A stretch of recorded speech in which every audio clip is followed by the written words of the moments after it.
Bienvenue au podcast Sac du Car. Mon nom est Didier Orméjus. Comme à l'habitude, je vais être accompagné par Marc-André Chaloux. Et ensemble, on va faire le tour des équipes qui ont été éliminées lors des éliminatoires de la NFL. On sait que le match du 60e Super Bowl va avoir lieu dans une semaine et demie à Santa Clara, en Californie, entre les Seahawks de Seattle et les Patriots de la Nouvelle-Angleterre. Pour aujourd'hui, on va discuter des équipes qui ont été éliminées lors des éliminatoires. Je vais recevoir également le demi-défensif des Chargers de Los Angeles montréalais, Benjamin Saint-Just, en entrevue. On va répondre à vos questions en plus de parler des actualités du côté de la NFL, puisqu'il ne reste plus beaucoup de postes vacants d'entraîneur-chef. Alors, Guillaume, par la musique.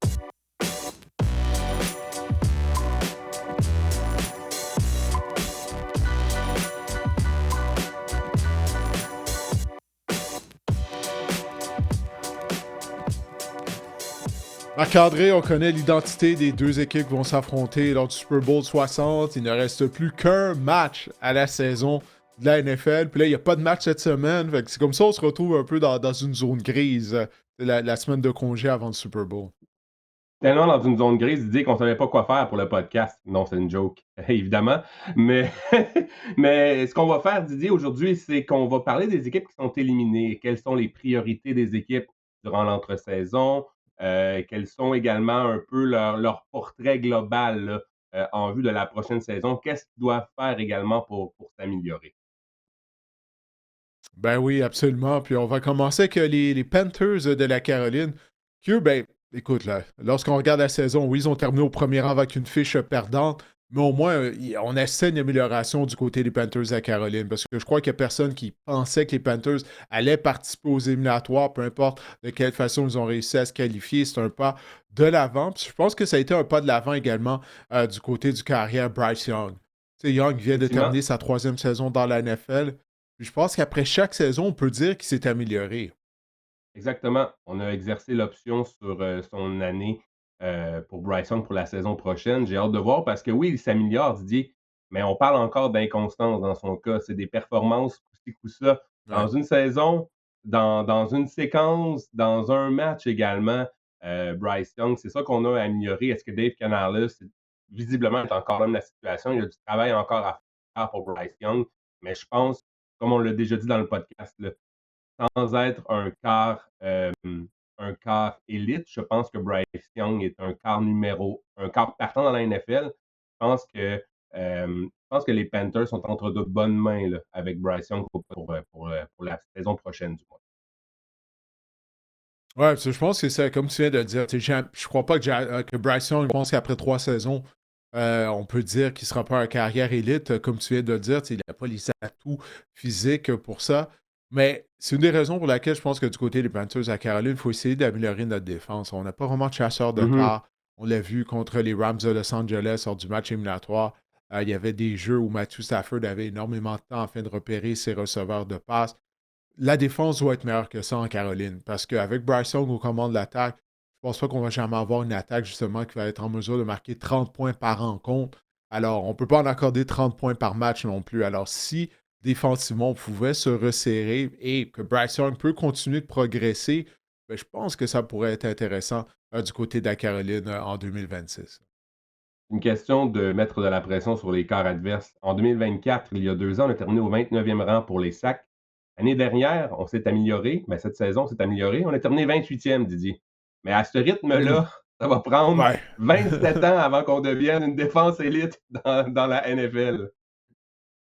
Ouais, ça va peut-être falloir utiliser le plan des Falcons d'Atlanta lors du dernier repêchage, eux qui avaient repêché deux chasseurs de camp en première ronde pour régler leurs problèmes. Mais encore là, les Falcons n'ont pas participé aux éliminatoires. Mais je pense que vraiment, c'est une priorité. Ça doit être une priorité Mm. du côté des Panthers, que ce soit via le marché des joueurs autonomes ou le repêchage. Les deux lignes, en fait, la ligne à l'attaque aussi, là, le centre Kane Mays, qui est l'un des meilleurs centres disponibles, qui va devenir joueur autonome dans les prochaines semaines. Ça aussi, les deux lignes, Didier, c'est tellement un point névralgique, c'est le nerf de la guerre au football là, pour les Panthers. Si on Mhm. parle des Packers maintenant, Didier, euh, peut-être commencer par, on a Micah Parsons, on n'a pas le choix de première ronde, ça va être intéressant de voir ce qu'on va faire. Peut-être commencer Mhm. par revamper la tertiaire là, du côté des Packers parce que un gars comme Nate Hobbs, là, ça n'a vraiment pas fonctionné du côté des Packers. Je pense que justement, la perte de Micah Parsons, ça l'a permis. En fait, Micah Parsons cachait bien des défauts dans la tertiaire, puis je pense que sa perte a dévoilé au grand jour que notre tertiaire est vraiment ordinaire. Ouais, ça, c'est un bon point. Tu sais, on l'a vu, hein, comment on s'est fait tailler en pièces du moment que Parsons a été blessé. Là, on va avoir un nouveau coordinateur en défense, étant donné que Jonathan Gannon Mhm. va remplacer Jeff Heatley, qui a quitté, qui est maintenant entraîneur-chef des Dolphins de Miami. Alors, Gannon, anciennement coordinateur de la défense des Eagles de Philadelphie, notamment. Alors, c'est ça. Ben, je pense que tu l'as dit, tu sais, c'est vraiment ça. La tertiaire va devoir s'améliorer, puis on va devoir espérer que Micah Parsons ben, va être lui-même. T'sais, il a subi une grave blessure à un genou. Il y a des joueurs qui, dès leur première année, sont en mesure de performer comme si de rien n'était après s'être déchiré un ligament croisé antérieur. Il y en a pour d'autres, ça, c'est la majorité. Ça prend 2 ans avant d'être de retour à 100%.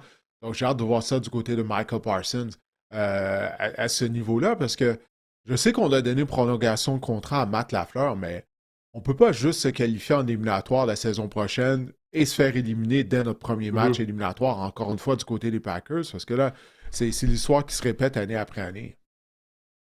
Peut-être, je sais pas qu'est-ce que tu en penses, mais au niveau des secondaires aussi, peut-être, là, parce que on l'a vu aussi avec la perte de Micah Parsons et celle de Devontae Wyatt aussi, là. On était une passoire au sol également en fin de saison. Je pense qu'on a du travail à faire en défense. Rashawn Gary n'a pas connu une grosse saison, Luke Van Ness non plus. Je pense que se concentrer sur la défense au prochain repêchage, ça va être difficile. Comme je l'ai dit, ils n'ont pas de première ronde, mais tu sais, il faut trouver des joueurs dans les rondes suivantes. Mais je pense que c'est vraiment ça qu'on va devoir focuser contre les Packers, c'est vraiment la défense. Et je veux t'entendre sur Jordan Love, Didier. Est-ce que tu crois à ce jour qu'il est. Est-ce qu'il t'a convaincu là, dans les dernières semaines, Jordan Love? Je pense que oui, parce que lors du match éliminatoire contre les Bears de Chicago, tu sais, il a quand même complété 4 passes de toucher, si je me souviens bien, 4 ou 3 passes de toucher, je crois que c'était 4. Il y a eu un passage à vide, bon, au quatrième quart, mais à un moment donné, ça revient aussi au coaching, là. Tu sais, Jordan Love, moi, je pense qu'il a livré la marchandise, là, tu sais, dans ce match éliminatoire-là. Tu sais, défensivement, on a été incapable de ralentir les Bears de Chicago au quatrième quart, donc ça en revient encore à la défense, je pense vraiment, l'élimination Hmm. des Packers. Non, écoute, Jordan Love, c'était un match important en éliminatoire. Il a bien joué.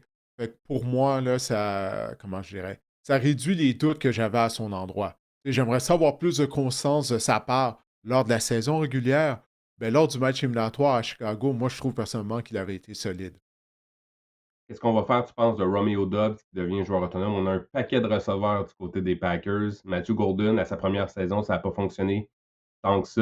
Est-ce que tu penses que Romeo Dobbs là, est une priorité pour les Packers?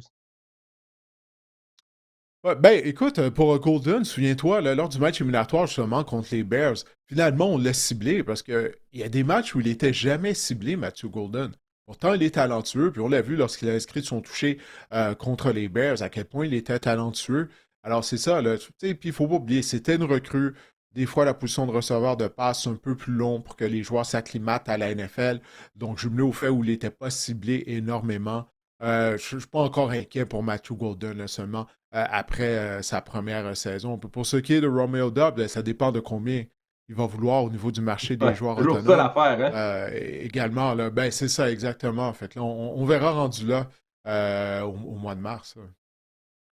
J'ai une dernière statistique sur la ligne à l'attaque. Selon PFF, donc Pro Football Focus, la ligne à l'attaque des Packers a offert son pire rendement depuis la saison 2013. Donc peut-être également regarder du côté pour améliorer la ligne à l'attaque, ça pourrait être une bonne idée du côté des Ouais. Packers. On a eu des blessés aussi. Hein, toi, Zach Tom, le bloqueur à droite, Mm. s'était blessé. Mhm. Donc, ça n'a pas aidé aussi. Hein. Les Bears maintenant, évidemment, Didier, on doit se trouver un chasseur de corps, c'est primordial. Je pense que c'est la priorité du côté de Chicago. Là. Bon, défensivement, là, on en a parlé tout au long de la saison. Toi et moi, la défense provoquait des revirements, mais elle accordait des tonnes de verges à toutes les semaines. Mais vraiment, là, un chasseur de quart, c'est primordial. Afin de donner un coup de main à Montez Sweat. Montez Sweat, c'est un bon joueur, mais il est tout seul. Ça t'en prend au moins 2 chasseurs de quart. Puis encore une fois, on l'a vu lors du match éliminatoire contre les Rams. Matthew Stafford avait énormément de temps afin de repérer ses receveurs de passons. Chasseur de cartes, définitivement une priorité. Puis on est vraiment sur la bonne voie du côté de l'attaque. Je crois vraiment que Caleb Williams a fait un pas de géant vers l'avant au niveau de sa progression, comparativement à l'année dernière et même lors du premier quart de la saison. Souviens-toi, en début de saison, on se disait Waouh, est-ce que Caleb va devenir un flop? Ça allait pas si bien que ça. Puis là, il s'est replacé, en particulier au quatrième quart. 7 fois, il a permis aux Bears de revenir de l'arrière pour l'emporter. Pour lui, ça aussi, là, c'est une question de constance, d'être plus constant. Parce qu'il est, écoute, trop souvent, il complète juste 50% de ses passes lors de rencontres. Trop Mmh. souvent, il y a des receveurs qui sont libres sur des passes de routine, puis inexplicablement, ses passes manquent de précision. Mais par contre, il est en mesure de réussir le jeu spectaculaire. Lors de situations de pression. Puis ça, c'est un gros plus, avoir un carrière qui est en mesure de faire ça. Donc, ouais, ça va juste être de continuer à travailler pour Caleb Williams, de peaufiner son jeu en compagnie de Ben Johnson. Puis j'espère que Ben Johnson a appris sa leçon là, en termes de parier lors de matchs éliminatoires en quatrième essai. Les matchs sont trop serrés là, pour laisser des points sur le Moi terrain. moi, je gagerais pas là-dessus, Didier, malheureusement. Non, mais j'espère pour lui, parce que sinon, ça va continuer à lui coûter des matchs. C'est aussi simple que ça. Regarde, on l'a vu, on vient de le voir en fin de semaine. Sean Payton et les Broncos, ils auraient pu avoir une avance de 2 possessions. Ils auraient pu mener 10-0. Au lieu de ça, on choisit de parier en quatrième essai dans un match qui était très serré, défensif. Là, devine quoi? Ces 3 points-là nous auraient permis d'aller en prolongation. Faudrait dire à Caleb Williams, Didier, que lorsque le match commence, il reste 8 minutes au quatrième quart quand même. Là, on verrait Caleb Ouais, Williams vraiment peut-être. amorcer le match. Ce serait ça peut-être Ouais, l'idée. peut-être que c'est ça que ça prend à la fin qu'il joue avec le même sentiment d'urgence qu'il démontre au quatrième quart. Ouais. Il y a des rumeurs qui disent que les Bears pourraient être tentés d'échanger DJ Moore avec l'ascension de Luther Burden qu'on a vu dans les derniers matchs. Austin Loveland également, l'allié rapproché, puis également Rome Odunze. C'est pas une chose qui va être faite si tôt parce que euh, DJ Moore vient avec un contrat de. Il reste 4 années en son contrat. C'est sûr que si DJ Moore, il va y avoir des équipes intéressées, c'est sûr, à un receveur de la trempe de DJ Moore. C'est les rumeurs en ce moment qui courent à Chicago. On aimerait peut-être sauver de l'argent. On sauverait 16,5 millions sur la masse Mm. salariale si on échangeait des J. Moore. Donc, on pourrait redistribuer ça en défense, comme on en a parlé, pour aller justement se dénicher peut-être un chasseur de corps. Donc, ça sera intéressant à voir. Mais DJ Moore vient avec un lourd contrat, mais il y a sûrement des équipes, par les Steelers, par exemple, peut-être, qui pourraient se dénicher un receveur qui pourrait être intéressé par un receveur de la trempe de DJ Moore. Donc, ça serait intéressant à surveiller le statut de DJ Moore au cours de l'entretien. Ouais, t'as Les mentionné le nom Jaguars, de Rome Odunze. Excuse-moi, t'as oui. mentionné le nom de Rome Odunze. Odunze, jusqu'à présent, là, c'est sa deuxième année, là, en passant, là. Et bon, il a été Mhm. ralenti par des blessures, mais on voit pas le joueur qu'on avait vu à l'Université de Washington. C'est le receveur qui attrapait des passes dans les zones profondes, qui réalisait des attrapés contestés spectaculaires régulièrement. En 2 saisons, on a Mhm. rarement vu ça de la part de Rome Odunze. Donc pour lui, la saison 2026, je pense que ça va être clé. Il faut qu'il en donne plus que ça aux Bears. Il était parti en feu cette année, si je me souviens bien, comme 5 touchés en 6 matchs, puis par la suite, il a disparu. Est-ce que c'est les blessures? Est-ce que c'est les blessures qui ont fini par le rattraper? Ça, j'en ai aucune Mm. idée, mais il était parti en feu, puis finalement, écoute, même en fin de saison, en éliminatoire, on l'a presque pas vu. Il y a écoute, je pense que le fameux catch qu'il a fait en éliminatoire, je me souviens plus, c'était contre les Rams, en fait. Puis, je pense que c'est son seul catch du match, en fait. Je pense que oui. Je pense que oui. Non, définitivement, il va devoir connaître une bien meilleure troisième saison dans la NFL. Là. Les Jaguars, maintenant, une grosse saison de la part des Jaguars. On a terminé au premier rang de notre division. Je pense que c'est une équipe en ascension. On s'en va dans la bonne direction. Par contre, maintenant, on a même fait l'acquisition de Jacoby Myers, qu'on a prolongé pour 3 autres saisons. Donc, on se retrouve avec une certaine congestion là, au poste de receveur de passe, Didier, avec Brian Thomas, l'avènement de Parker Washington et maintenant Jacoby Myers, Brenton Strange également comme il est rapproché. Ma question est la suivante, Didier. Quelle va être la position de Travis Hunter la saison prochaine? Est-ce qu'on ne va pas plutôt le faire jouer comme demi de coin parce que c'est vraiment une position, on a un plus grand besoin à cette position-là du côté des Jaguars plutôt que comme receveur? Ben pour moi, ça serait la chose à faire. Puis moi, depuis le repêchage, depuis qu'il a été repêché, moi, j'ai toujours dit que la meilleure position de Travis Hunter, c'était celle de demi de coin. Tout simplement. Parce que là, on l'a vu, là, il n'a pas eu d'impact là, pour tout ce qu'on a donné. Oublie pas, là, au repêchage, a fait une grimper au classement, a fait d'être en mesure de le repêcher. On n'en a pas eu pour notre argent là, du côté des Jaguars. En plus de ça, il s'est blessé. Tu vois, je lisais un article il y a quelques semaines où le DG des Jaguars disait que le plan, c'était toujours de l'utiliser des deux côtés du ballon, même Mhm. pour la saison prochaine. J'ai hâte de voir si ça va vraiment être le cas.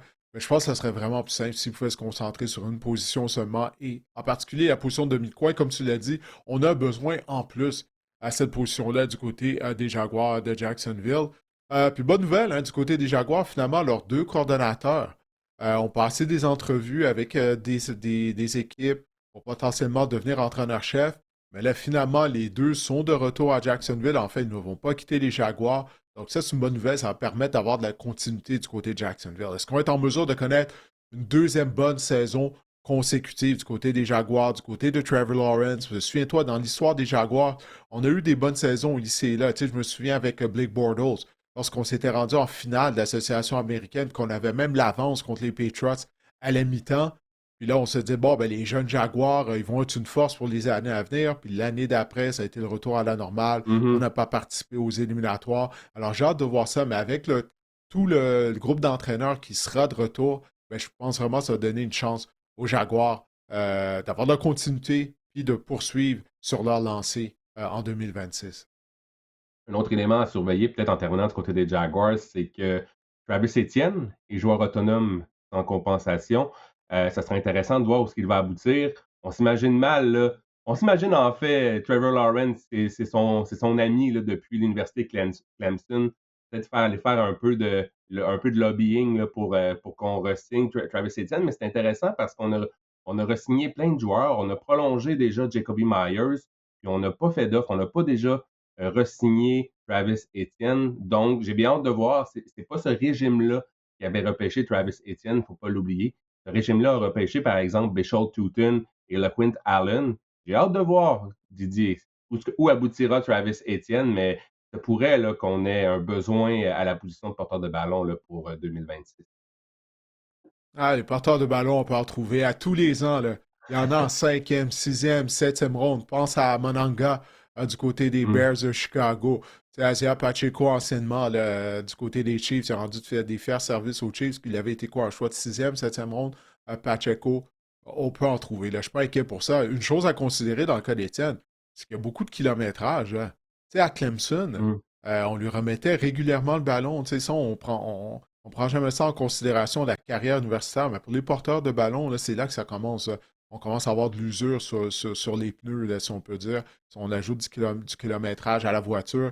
Donc, c'est ça. Il y a ça à prendre en considération. Alors, s'il n'est pas de retour à Jacksonville, je ne serais pas surpris. Ça ne serait pas la fin du monde. Tu sais, les porteurs de ballon, tu peux en trouver au repêchage. Et même via le marché des joueurs autonomes aussi.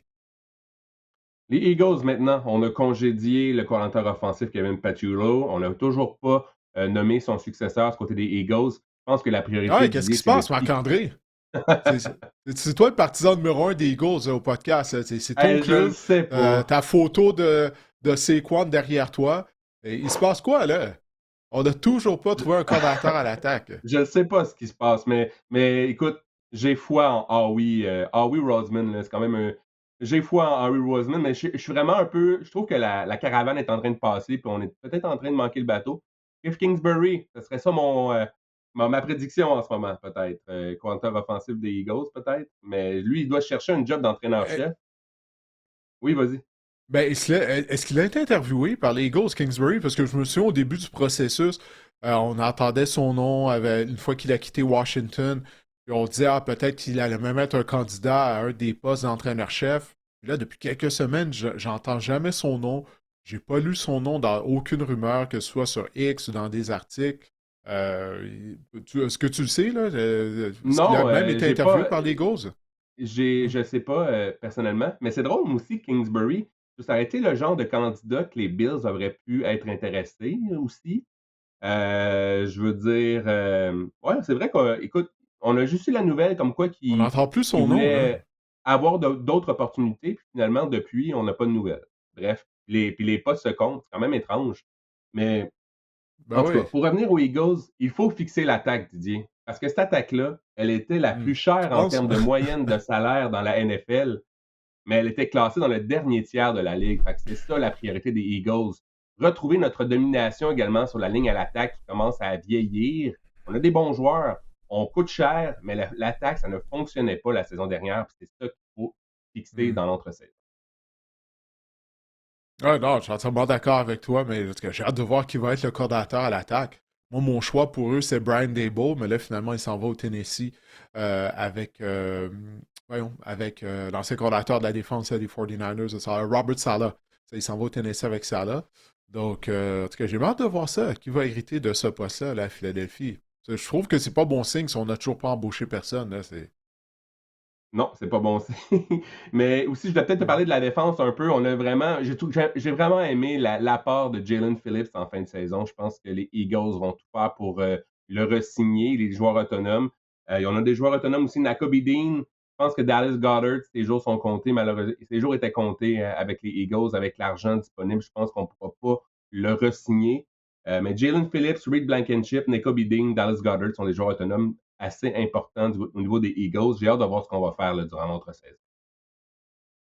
Ouais, je me souviens bien, Dallas Goedert avait signé une prolongation de contrat d'un an. Même l'année passée, on croyait pas qu'il allait être de retour Mm. durant la saison morte. Là, finalement, ben donc, ouais, probablement, comme tu dis, que là, il ne sera pas de retour en 2026. Ben, avant de continuer notre tour des équipes qui ont été éliminées lors des éliminatoires, je vous invite à écouter ou à regarder mon entretien avec le demi-défensif des Chargers de Los Angeles, le Montréalais, Benjamin Saint-Just. Benjamin a connu une saison solide avec les Chargers. Il est passé sous le bistouri lors des dernières semaines après l'élimination des Chargers et potentiellement il pourrait devenir un joueur autonome au mois de mars. Alors, j'ai discuté de tout ça avec l'ancien des Spartiates du Cégep du Vieux-Montréal. Alors, je vous invite à écouter mon entretien avec Benjamin Saint-Just. Benjamin, tout d'abord, parle-moi de ton état de santé à la suite de ta saison. Tu avais subi une petite blessure vers la fin de la saison régulière et tu as dû passer sur le bistouri. Dis-nous quelle est la nature de ta blessure et comment tout s'est passé là au niveau de l'opération. Oui, ça s'est super bien passé côté opération. C'était une blessure que j'avais déjà eue auparavant quand j'étais à l'université au Minnesota. On appelle ça le labrum dans mon épaule, comme un peu les ligaments qui attachent la capsule de mon épaule. J'avais fait un plaqué contre Dallas à la fin du quatrième quart, puis j'avais senti mon épaule un peu se disloquer. Puis ça avait abîmé quelques ligaments, donc j'ai dû faire une petite chirurgie avec qui appelle un scope avec 4 incisions qui sont allées réparer. C'est un chirurgien très, très renommé ici qui travaille souvent avec beaucoup de joueurs des Rams, Chargers, Brady, tout ça. Donc, j'étais en bonne main. La réhabilitation a déjà commencé depuis une semaine. Ça se passe bien. Je travaille avec le staff de Bailey encore ici en mars. Puis, au moins, je ne raterai aucun temps de jeu. Pas de temps de jeu raté. Je vais être de retour avant le début des OTAs, soit avec les Chargers ou avec ma nouvelle équipe après euh, la séance d'agent libre de la NFL. Donc, ça se passe bien en ce moment. OK, ben ça, c'est super que tu vas pas manquer de temps de jeu à la suite de cette opération. Là, ça, tu viens de faire allusion au fait que potentiellement, tu pourrais devenir un joueur autonome. Comment ont été tes rencontres avec les Chargers? Puis est-ce qu'ils ont été satisfaits de la saison que tu as eue? Parce qu'il semble là, que tu as été en mesure de te replacer puis que tu as vraiment connu une belle saison au sein de la tertiaire de Los Angeles. Ah oui, c'était des super meetings avec chaque coach, mon coach de position, mon coordonnateur défensif, coach des unités spéciales, et puis tous les general managers de l'équipe. C'était une décision universelle ensemble de me ramener dans l'équipe si c'est possible, tout dépendant de combien d'années, le prix, tout ça. Ça, c'est des trucs que je vais laisser mes agents discuter avec eux, mais tout le monde était très, très content de mes performances, puis que leur plan a fonctionné. Tu sais, souvent, les coachs et les general managers prennent une chance sur un joueur. Tu sais, comment on sait que ce joueur-là peut nous aider, mais tu sais, il y a beaucoup de doutes autour à cause des performances de la saison de l'année passée. Mais le fait que je suis arrivé ici, puis tu sais, j'ai performé à chaque fois que j'étais présent sur le terrain. Il y a même eu une période de temps où j'étais tu sais, le meilleur demi-défensif de l'équipe.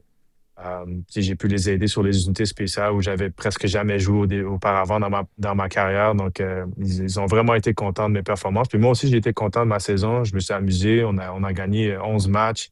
Allé en série éliminatoire pour une deuxième fois dans ma carrière. Puis, ouais, si c'est possible de revenir jouer ici à LA, c'est sûr que je vais garder cette option-là dans ma poche. Ouais, ça c'est vraiment super. Puis la température en plus, on s'en parlait avant de commencer notre entretien. On enregistre notre conversation. Là, on est lundi en milieu de journée. Puis là, présentement à Montréal, il neige, il fait froid, on a une tempête. Je crois pas là, que ça te manque, là, tout ça. Là. Est-ce que tu serais prêt à revenir sur la côte est américaine ou maintenant que tu as goûté là, à Los Angeles, à la température de la Californie, là, tu veux continuer ça, là, tu veux continuer de jouer dans un climat chaud?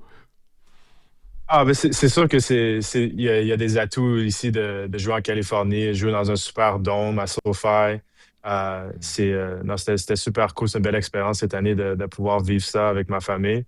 Mais je vais garder mes priorités en termes de temps de jeu où je peux avoir le plus de temps de jeu, être partant, qui est la meilleure décision pour ma façon. On va rajouter les autres petits atouts qui donnent du plus, comme la météo, puis avec quelle équipe jouer, tout ça. Donc, ben si, comme je te dis, si j'ai la possibilité de revenir jouer ici, c'est sûr que je vais garder ça très proche dans ma décision.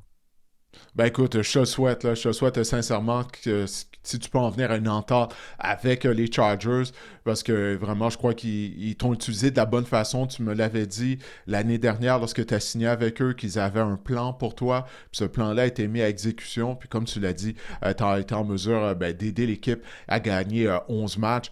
Ça a été une belle saison régulière pour vous, malgré les blessés. Ça a commencé dès le camp d'entraînement, les blessures au niveau de la ligne à l'attaque en particulier. À quel point ça a été difficile là, de digérer l'élimination aux mains des Patriots de Nouvelle-Angleterre, surtout que vous n'étiez pas à 100% pour cette rencontre. Mais ça a été très difficile de notre côté, surtout du côté défensif, parce qu'on avait une super belle saison. Puis on a eu nos deux derniers matchs là, qu'on a joué contre les Broncos, parce qu'on savait si on gagnait contre les Patriots, on allait jouer encore contre les Broncos. Donc, on avait un bon plan de match contre eux. C'est une équipe qui est dans notre division. Puis on les avait gardés à seulement trois bottés de placement de 3 points jusqu'à la fin du quatrième quart. Puis ça, c'était avec nos remplaçants parce que c'était pas tous les partants qui jouaient. Ça, c'était contre les Broncos. Puis là, on arrive contre les Patriots. On les garde à seulement 6 points. Après ça, à la fin du quatrième, score un touché.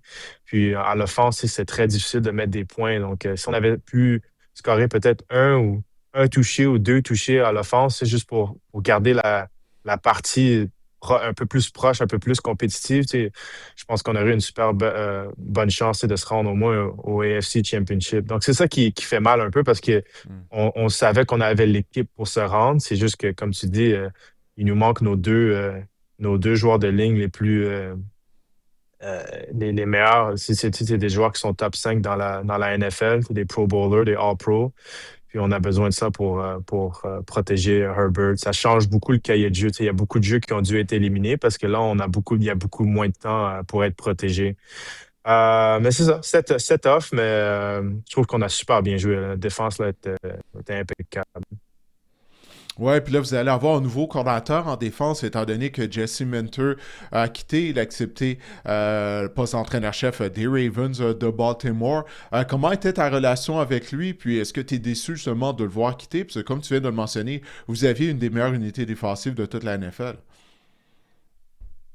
Ouais, ben c'est sûr que c'est plate qu'il soit parti, mais c'est le processus, c'est le progrès c'est le cheminement naturel d'un coach. Tu sais, c'est un coach qui a donné des bons résultats des 2 dernières années dans la NFL. Il était déjà avec les Ravens auparavant. Il est allé à Michigan, a gagné un National Championship. Donc, son résumé, tranquillement, commence à grandir. Puis, naturellement, c'était la prochaine étape de, pour JC. Donc, il n'y a pas no hard feeling de mon côté de se marier dans le futur. Ce serait super cool parce que c'est lui qui m'a donné une chance tu sais, à donner un petit boost, à réanimer ma carrière en tant que joueur. Mais ouais, je suis excité de voir c'est qui les Chargers vont interviewer qui en tant que coordonnateur défensif et qui sera notre coordonnateur défensif si je reste ici à LA. Ouais, puisque tu as regardé le match de championnat de l'AFC entre les Patriots et les Broncos, où c'est trop difficile à regarder étant donné que vous avez été éliminé contre la Nouvelle-Angleterre. Non, j'ai regardé les matchs. C'était deux bons matchs. Tu avais un côté, du côté Seattle Rams, tu avais un match avec 35 points et plus. De l'autre côté, tu avais un match avec deux défensives qui étaient vraiment, vraiment bonnes. Puis, ouais, je te dis, je pense que nous, on avait le meilleur plan de match pour gagner contre ces deux places. C'est juste qu'on n'a pas eu la chance de notre équipe en santé au complet. Puis je pense que les Broncos se sentent de la même manière. Si on avait eu Bo Nix, si on Mm. aurait pu gagner peut-être 13-10 ou quelque chose comme ça, c'est sûr que les conditions ont pas, des météorologiques n'ont pas aidé, mais ça va être un bon Super Bowl. Ça va être un bon Super Bowl. Ça a été une bonne série de playoffs. C'est sûr qu'il y a un gros changement. Tu sais, les équipes qui sont toujours là sont plus là. Les Pat Mahomes, et Josh Allen ont été éliminés. Les Ravens n'ont pas fait les playoffs. Tu sais, on a une nouvelle vague d'équipes tranquillement, qui se rendent en série éliminatoire au Super Bowl. Donc, c'était intéressant à voir. Est-ce que tu penches d'un côté plus que de l'autre? Est-ce que tu penches du côté des Patriots, du côté des Seahawks? Il reste quand même 2 semaines Honnêtement, avant le match, hein. ouais, honnêtement, c'est 50-50 parce qu'il y a tellement de nouvelles personnes, tu sais, chaque équipe. Mike Vrabel, première année. Après, tu as McDonald. Je pense que c'est Mike McDonald, right, là, le head coach de Seahawks. Oui, Tu sais, c'est oui. un gars qui a coaché à Michigan. Donc, j'ai quelques amis dans les deux équipes, deux carrières, tu sais, qui sont là et qui veulent se prouver. Un qui est jeune, l'autre qui est tranquillement et qui a réanimé sa carrière totalement. Non, moi, je suis excité. Ça va être un bon match-up. Ça va être un bon match-up, mais je veux pas donner mes prédictions trop vite, là. Non, non, prends le temps d'y passer. Comme on disait, là, le match va avoir lieu dans un peu moins de 2 semaines, là. Même moi, je suis en train de laisser ça là, mijoter là, avant d'y aller de ma Hmm. prédiction. Écoute, là, ton camp pour les jeunes va être de retour au mois de juin. Là, on est rendu à la combienième édition, là? Le temps passe tellement vite. 5e édition Cinquième. déjà. Wow! Ouais. Puis les inscriptions, ça a déjà commencé, je crois, la période d'inscription pour ton camp. Là. Dis-nous, là, donne-nous les détails. Là. Vas-y, fais-nous la plug de ton camp, Ben. Quand est-ce que ça va avoir lieu? Puis est-ce qu'il va y avoir des choses nouvelles cette année? Quand est-ce que l'inscription va commencer et tout? Ouais, ben, on vient tout juste de lancer les inscriptions. On a donné la date qui va être le 20 juin pour la cinquième édition du Cantor à l'origine. Ça va être pour les jeunes de 13 à 18 ans. On est de retour la journée d'après pour les jeunes de 8 à 12 ans. Ça, c'est le camp junior. Euh, Puis, on travaille aussi sur d'autres petits trucs qu'on aimerait offrir à la communauté des sportifs du Québec. On travaille sur une bourse en ce moment. Tu sais, je ne vais pas donner trop d'informations et tout, mais on travaille sur une bourse pour pouvoir redonner à des jeunes, soit qu'ils en ont besoin financièrement, soit qui excellent à l'école ou des leaders dans leur équipe, ou leur entraîneur, ou leur équipe de football vont pouvoir les nominer. Je pense que ça va être une super bonne idée de pouvoir faire quelque chose comme ça durant l'année avant le camp. Mais ouais, le camp de retour, la même formule, le même nombre de personnes, beaucoup de fun encore.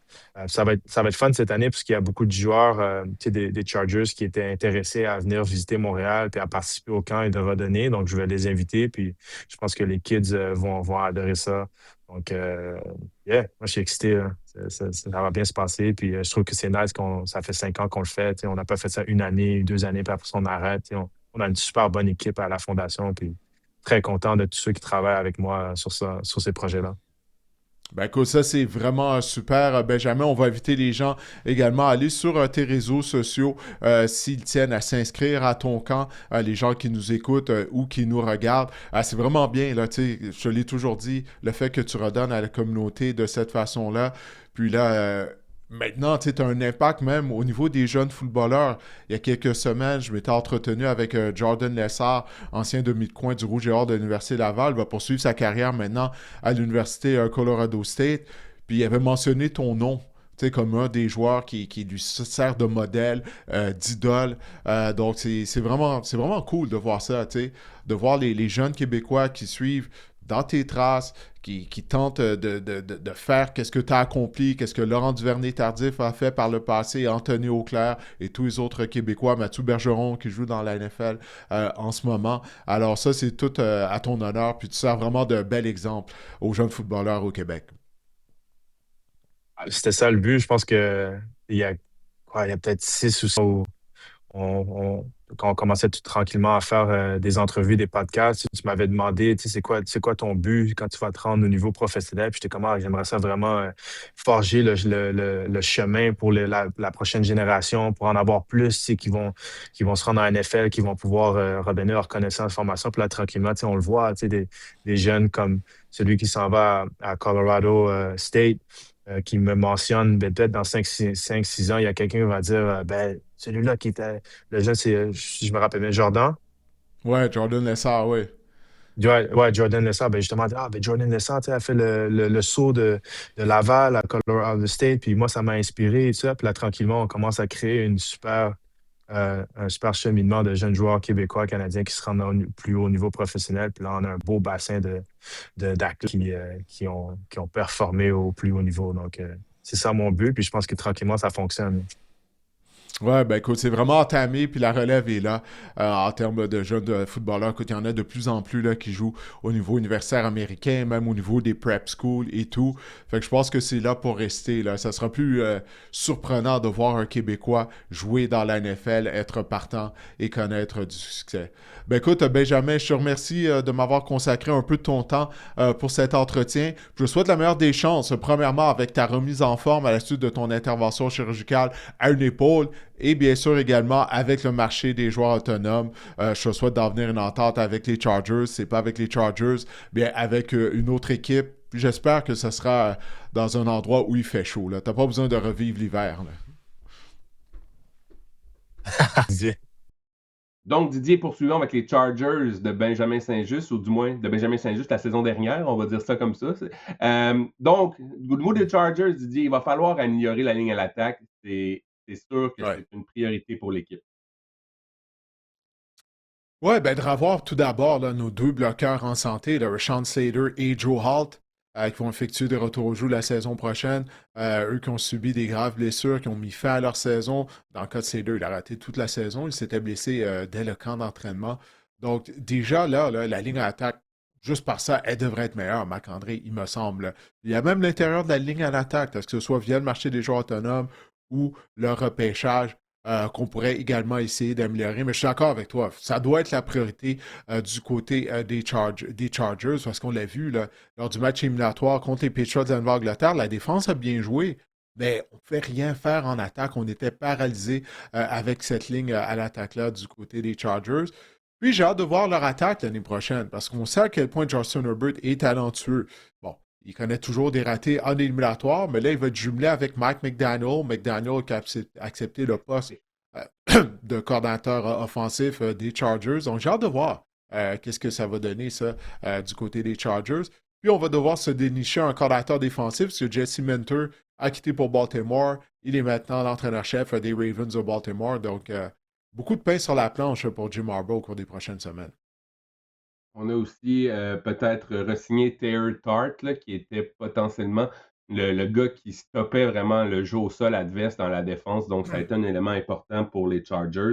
Et moi aussi, le Mike McDaniel, ça m'excite au plus haut point, Didier.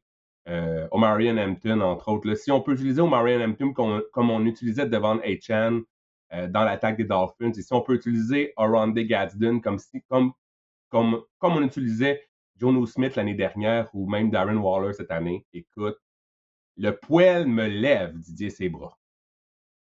Ah, bah, toi, t'es vendu à l'idée qu'Hampton va connaître une grosse saison en 2026 à cause de l'arrivée de Mike McDaniel déjà. Là.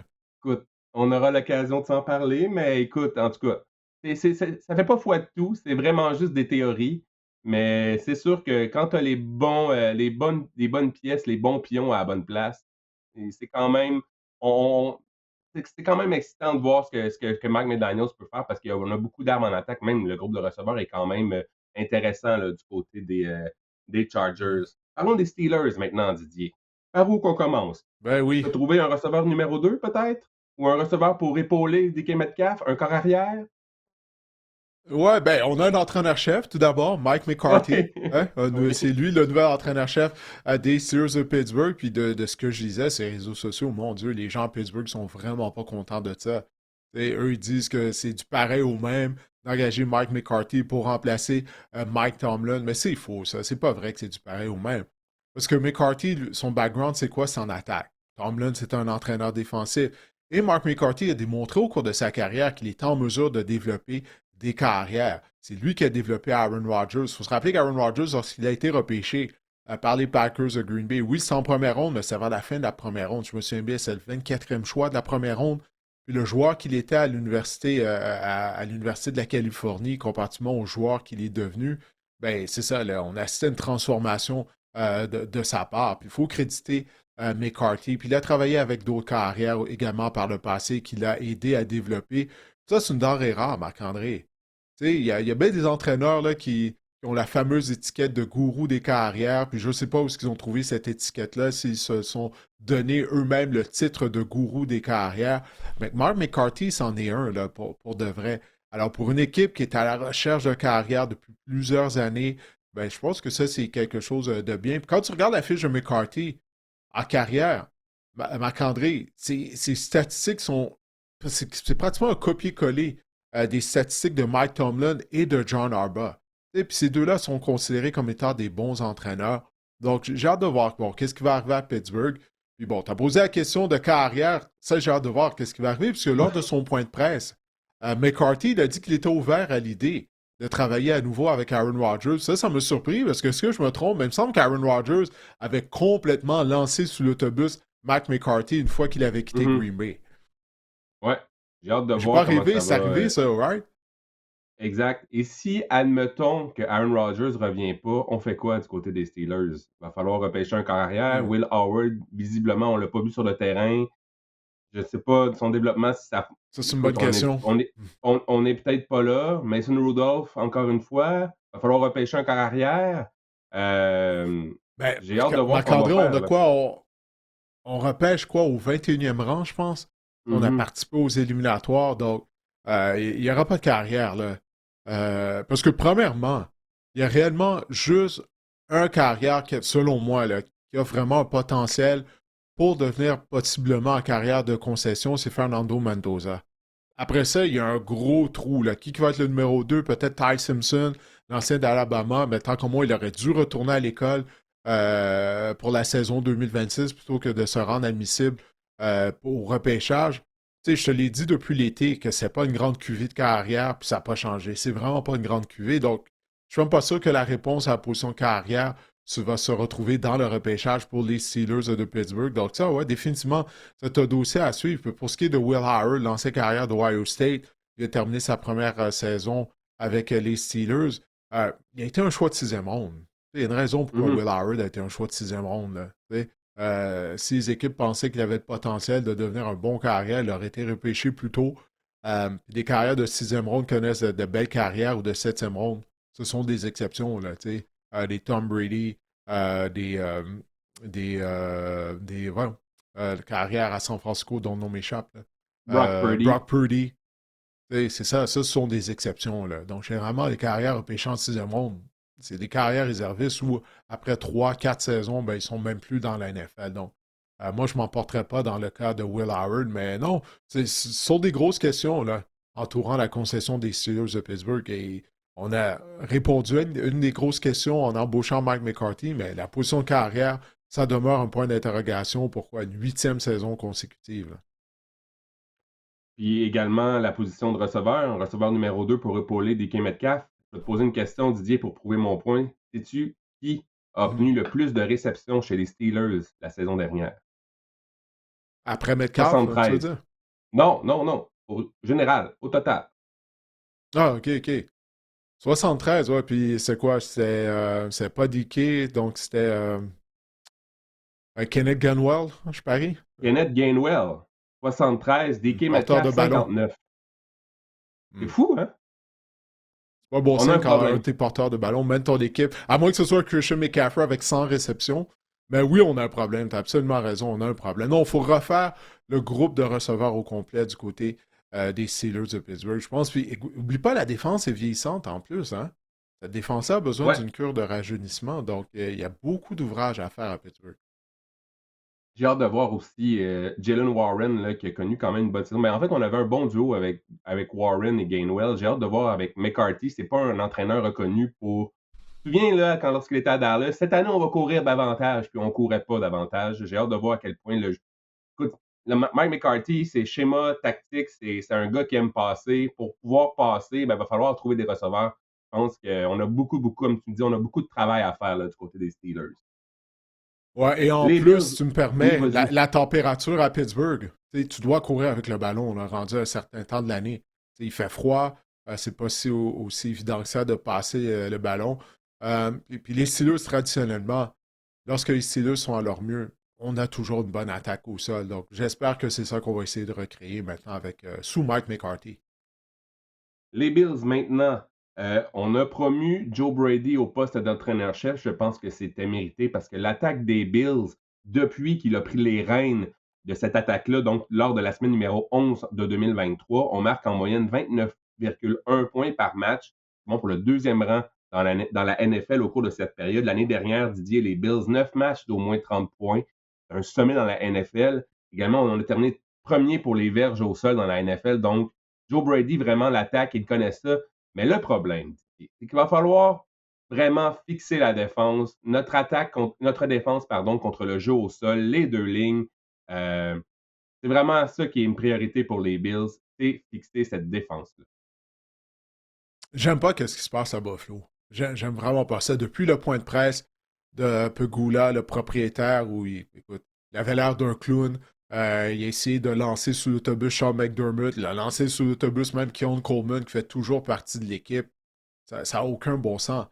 Puis le fait qu'il a donné une promotion à Brandon Bean aussi, ça a vraiment, mais vraiment aucun bon sens. Parce que comme je le disais lors d'épisodes du podcast la semaine dernière, lors d'un ou deux épisodes, c'est Brandon Bean qui a assemblé cette équipe-là. C'est lui l'architecte de cette équipe-là. Et de cette défense-là, qui est vraiment trop petite, qui n'a pas de chasseur de corps. Ça fait des années qu'on en parle de ça. Et puis de donner la promotion à Joe Brady. Bon, premièrement, là, tu vas devoir te dénicher un coordinateur défensif, puis même un coordinateur à l'attaque. Parce que là, Joe Brady, ça va être la première fois qu'il va être entraîneur-chef, Marc-André. Est-ce qu'il va être capable de gérer l'attaque, de gérer le match en plus? Tu sais, ça en fait beaucoup là, pour Brady. Puis, lorsqu'on a congédié Sean McDermott, une des choses que Pegula a dit, c'est qu'il a dit ah, ben, on s'est rendu aussi loin qu'on pouvait avec McDermott. C'est son opinion, il a le droit d'avoir cette opinion-là. Mais là, tu es en train de me faire croire que Joe Brady, qui a jamais été entraîneur-chef dans la NFL. Là, c'est lui qui va te permettre de passer à l'étape suivante. On sait c'est quoi l'étape suivante à Buffalo, là. C'est de participer au Super Bowl. Tu vas me faire croire que c'est Joe Brady qui va te permettre d'aller plus loin que tu n'es jamais allé avec Sean McDermott.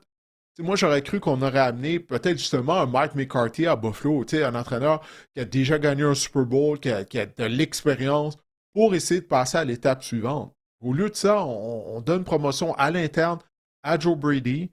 Puis Brady, peut-être lui, ne va pas contester les décisions de Brandon Bean parce qu'il n'a pas beaucoup d'expérience. Puis ça fait l'affaire de Bean qui ne veut pas avoir une tête forte à la position d'entraîneur-chef.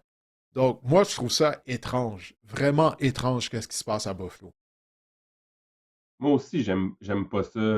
Je peux comprendre. Joe Brady le mérite, là, cette promotion-là. Comme je le dis, les chiffres parlent, les stats parlent, les Bills ont une bonne attaque. Mais c'est tout, moi aussi. Le contexte en général, c'est épouvantable à quel point euh, on est parti d'une organisation dysfonctionnelle, puis je suis pas convaincu. En fait, j'ai pas trop compris.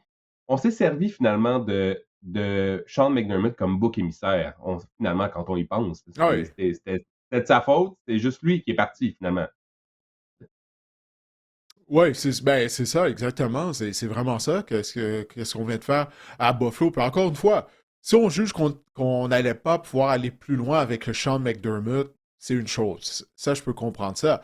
Mais après ça, d'embaucher Brady, qui n'a jamais été entraîneur-chef, encore une fois, c'est ça qui fait pas de sens, en quelque part, du côté des Bills, en tout cas. Moi, j'ai hâte de voir ça, mais moi, je l'ai dit, depuis que j'ai assisté au point de presse de Pegula et de Bean ensemble, ils sont mis à acheter tout le monde sur l'autobus, puis ils ont pris pratiquement Hey, aucune Keon partie du blâme. Coleman, pauvre Ben ouais, gars, là, tu sais, il ben mérite pas oui, c'est ça. ça, là, tu sais, peu importe qu'est-ce qu'on en passe, ben non, c'est ça se fait pas, qu'est-ce qu'ils ont fait. Fait que ça sent pas bon, Buffalo, personnellement, je trouve. Oui, je sais qu'on mise sur Josh Allen, mais si tu veux gagner un Super Bowl, ça prend plus qu'un carrière qui est parmi les meilleurs de la NFL. Là. C'est l'organisation au complet qui doit être solide. J'ai pas l'impression que c'est le cas du côté des Bills. Donc, en tout cas, on va voir, mais je pense que les prochaines années risquent d'être difficiles à Buffalo, malheureusement. J'espère que je me trompe, mais j'aime vraiment pas ce qui se passe présentement à Buffalo. Si je veux trouver du positif, la relation entre Joe Brady et Josh Allen. Josh Allen a dit des bons mots envers Joe Brady. Même toute l'attaque, toute l'équipe adore Joe Brady. Donc ça, si on veut voir le verre à moitié plein, ça, c'est de bon augure. On aime Joe Brady. C'est un gars Ouais. apprécié à Buffalo. Puis j'ai hâte de voir maintenant pour la suite des choses. Et se trouver un receveur de passe, Didier, autre priorité, un vrai mâle Numéro alpha, un. un receveur numéro un, pas Khalil Shakir, pas Keon Coleman, pas des receveurs vieillissants comme Brandon Cooks, comme Amari Cooper, comme vraiment un vrai receveur de passe numéro un. C'est ça qui manque. Un gars pour étirer les défenses, un gars dans les zones profondes. C'est ça qui manque à Buffalo. Ouais, non, définitivement. Écoute, on en a parlé de. C'est quoi, ça fait 2 ans qu'on en parle là, du fait qu'on n'a pas un vrai receveur numéro un. Mais juste pour retourner à Brady, je veux pas m'acharner sur lui. Il semble être apprécié par tout le monde à Buffalo, comme tu l'as dit. Ben, tu sais, c'est facile, entre guillemets, d'être apprécié par tout le monde quand tu es coordonnateur. Tu sais, Ouais. là, tu vas être l'entraîneur-chef. Là, tu vas devoir prendre des décisions difficiles. Tu vas devoir, des fois, tu sais, sortir le fouet, tu sais, faire preuve de discipline. Là, de faire cette transition-là, là, tu sais, de Monsieur Bonga en étant plus tough, en essayant d'être le leader de l'organisation, est-ce qu'il va être capable de faire ça? Tu sais, il y a plusieurs facteurs à surveiller là, au niveau de cette transition-là de Brady, de coordonnateur à entraîneur-chef. Si on parle maintenant du côté des 49ers de San Francisco, évidemment, on a terminé dernier pour les pressions et les sacs du corps la saison dernière dans la NFL. Donc, ça nous prend un chasseur de corps, améliorer notre front Hmm. défensif. Ouais, puis d'être en santé, puis peut-être de s'éloigner, c'est Mm. quoi la centrale Ah oui, électrique, là, je sais pas trop le truc qu'il y a, là, près de leur site ouais. d'entraînement, puis là, même, là, ils sont en train de faire des études pour voir si vraiment il y a un lien avec les nombreux blessés qu'ils ont année après année du côté des Niners. Donc peut-être que ça va être ça la clé de la saison morte du côté de San Francisco. Mais le retour des Wow. joueurs en santé était Fred Warner, Nick Bosa, c'est sûr que ça va grandement aider. Mais tu sais, on mise sur Kyle Shanahan, je suis pas inquiet. Pour moi, c'est un des meilleurs entraîneurs-chefs de la NFL. Euh, mais il faut remplacer Robert Saleh, toutefois, hein? Saleh qui a quitté. Mhm. Puis il a fait tout un boulot, là, on en a parlé tout au long de la saison avec les nombreux blessés du côté de la défense. Donc ça, j'ai bien hâte de voir qui va le remplacer à San Francisco. Peut-être parler aussi de la position de receveur de passe rapidement. John Lynch, lors de son point de presse Son bilan, d'après-saison, ouais. son bilan, pardon, oui, d'après-saison, a mentionné que Brandon Ayuk avait fort probablement joué ses dernières minutes là, avec les 49ers. En fait, on peut même se poser la question si Brandon Ayuk va rejouer dans la NFL. Ça a l'air compliqué, ses affaires, c'est mon avis. Mais on va Ouais, peut-être c'est devoir c'est très améliorer bizarre, hein? Ouais, ouais, ouais. On devrait peut-être de revoir ou améliorer notre position de receveur de passe, parce que Joanne Jennings est joueur autonome. L'année dernière, il avait obtenu un contrat d'une saison, il a fait comme un bras de fer là, au camp d'entraînement avec les 49ers. On a repêché Ricky Pearsall il y a quelques années en première ronde, mais force est de constater qu'il est toujours blessé. Il est plus souvent sur la touche que sur le terrain depuis 2 ans, Ricky Pearsall. Donc, on a vraiment un besoin à la position de receveur de passe. Et comme on l'a vu au cours des dernières années, on n'hésitera pas, les 49ers, à repêcher un receveur de passe en première ronde. Ça serait intéressant de voir à ce niveau-là, au niveau de l'attaque, qu'est-ce qu'on va faire à la position de receveur parce qu'on est très mince en ce moment. Ouais, Brandon Ayuk, ça leur fait mal, hein. Parce qu'eux, ils avaient misé sur lui, on lui avait donné un gros contrat, souviens-toi, après il avait fait la grève, tout ça. Puis là, il vient de laisser 26 millions de dollars sur la table. Il allait avoir un boni de Mhm. 26 millions, Marc-André. Puis qu'est-ce qui est particulier, c'est que Kyle Shanahan et John Lynch ont dit qu'ils n'ont pas eu de contact avec lui. Ils ont essayé de le contacter, de l'appeler. Il ne répond jamais à son téléphone, il ne retourne pas les messages. Shanahan disait en plus de 20 ans dans la NFL, c'est la première fois qu'il vivait une situation pareille. Je ne sais pas s'il a des troubles de santé mentale, Brendan Ayuk. Même, il avait publié sur ses réseaux sociaux il y a quelques semaines une vidéo où il conduisait sa voiture à vive allure, puis il passait à côté du stade des 49ers, à côté du Levi Stadium. Bref, c'est vraiment, vraiment bizarre tout ce qui se passe avec Ayuk. Euh, de laisser 26 millions de dollars comme ça sur la table, sans aucune raison, là, en passant, là. Tu sais, moi, vraiment, je suis plus inquiet pour sa santé personnelle que Ouais, d'autres choses. ouais.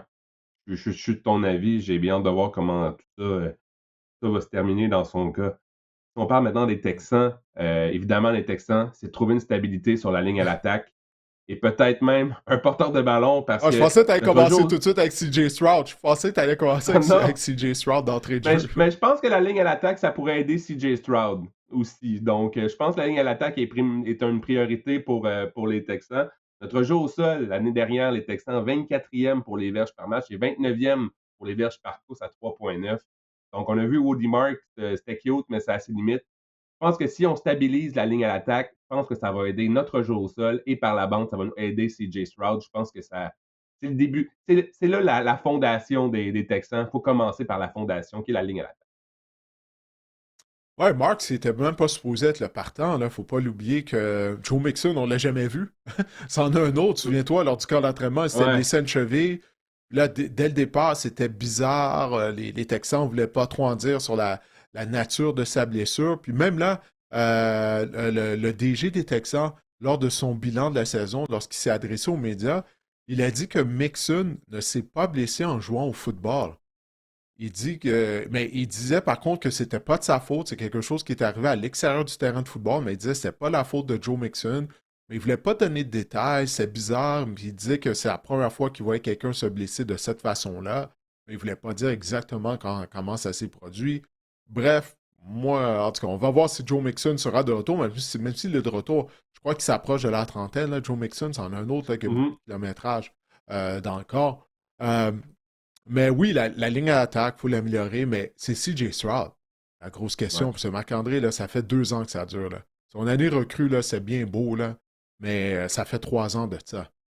T'sais, puis quand tu regardes CJ Stroud, les entrevues qu'il a données depuis son année recrue, lorsqu'il s'était classé, là, notamment, là, il participait à un podcast, après son année recrue, il s'était déjà placé dans le top 5 des carrières de la NFL. Il a l'air d'être un joueur qui est au-dessus de ses affaires. T'sais. Fait que là, il faut qu'il se mette au travail, CJ Stroud. C'est la saison qui s'en vient, là, elle va être déterminante, je pense, pour la suite de sa carrière. Effectivement. Effectivement, j'ai hâte de voir. Moi aussi, je pense que c'est ça, un peu comme toi, là. C'est drôle parce que c'est pas un gars qui dégage ça, je trouve, dans la vie ou sur le terrain, tu sais, la confiance. Mhm. Je sais pas comment l'expliquer. On Ouais. dirait que c'est pas. Puis en entrevue et tout, je pense un peu comme toi. Je pense comme toi, un peu d'humilité, là, ça lui ferait pas de tort. Peut-être l'aider à la position de receveur de passe aussi. On a Nico Collins qui, lui aussi, là, manque beaucoup de matchs au cours d'une saison. On a vu ce que Jaden Higgins pouvait donner peut-être plus en fin de saison. Peut-être avoir un vétéran, là, un Christian Kirk aussi en santé, ça pourrait aider CJ Stroud. Mais encore là, moi, je pense que tout part de la ligne à l'attaque. Il faut qu'elle soit meilleure. Ouais. Ça, c'est sûr. Non, je Les suis d'accord Broncos, avec mais. toi. C'est receveur de passe, Ouais, c'est bien beau, mais si t'as pas une bonne ligne à l'attaque, si tu peux pas offrir assez de temps à ton carrière pour les repérer, ce receveur de passe-là. Tu sais, receveur de passe, ça, là, c'est les rideaux, là. Tu sais, quand tu achètes une maison, c'est à la fin, là, tu mets ça. ouais, C'est pas la ouais. fondation. Non, exact. La défense, ben rien à dire, hein? Vraiment, Non. continuez comme Oh, ça, c'est les une des boys. meilleures de la NFL. Ouais, pas mal ça, ouais. On est définitivement sur la bonne voie, là. C'est dommage que Stroud a tout ruiné ça, mais bon. Les Broncos, maintenant, ben écoute, on a du mouvement de personnel au sein du coaching staff là, des Broncos. On a congédié le coordinateur offensif Joe Lombardi. Est-ce que Vance Joseph, également le coordinateur défensif, qui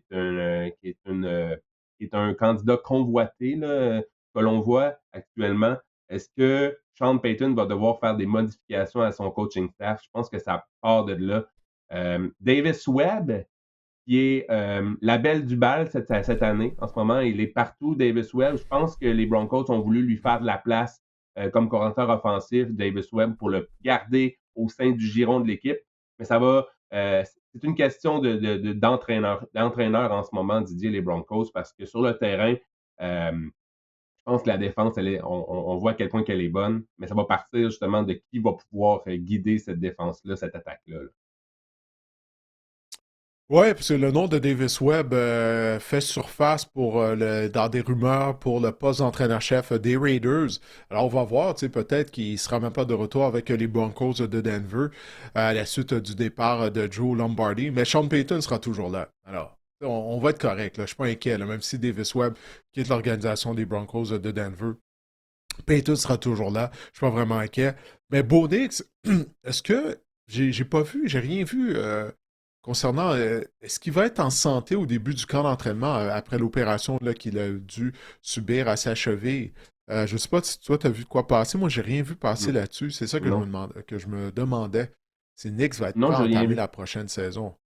Ouais, c'est J'ai ça. rien Donc, vu. ça serait quelque chose à surveiller. Puis, la position porteur de ballon, il faut régler ça, Marc-André. Il faut régler ça. On était incapable de courir. Je pense que R.J. Harvey nous a montré qui il était. C'est un joueur explosif, mais il a un petit gabarit, mais il ne peut pas être la fondation de ton jeu au sol. Je pense que ça a été évident depuis que J.K. Dobbins s'est blessé en deuxième moitié de saison. Oui, Harvey a eu des bons matchs, c'est là, mais c'est vraiment devenu évident contre les Patriots de l'Angleterre, là, je crois. Moi, je pense quand même qu'on va ramener J.K. Dobbins pour une autre saison, c'est mon avis. Parce que justement, Ouais. RJ Harvey, on a vu, comme tu l'as dit, il est explosif. Il a une utilité dans le jeu aérien, dans le jeu de passe. On le voit qu'avec l'espace, il est dynamique. Mais je pense que justement, ça Ouais. prend un J.K. Dobbins. C'est un complément. Ça prend un truc comme Sonic and Knuckle, là. Euh, un gars, c'est ça. Tu sais, c'est un Porteur de ballon plus complément à robuste, un là. autre. Exactement. C'est un complément à un autre bon porteur de ballon.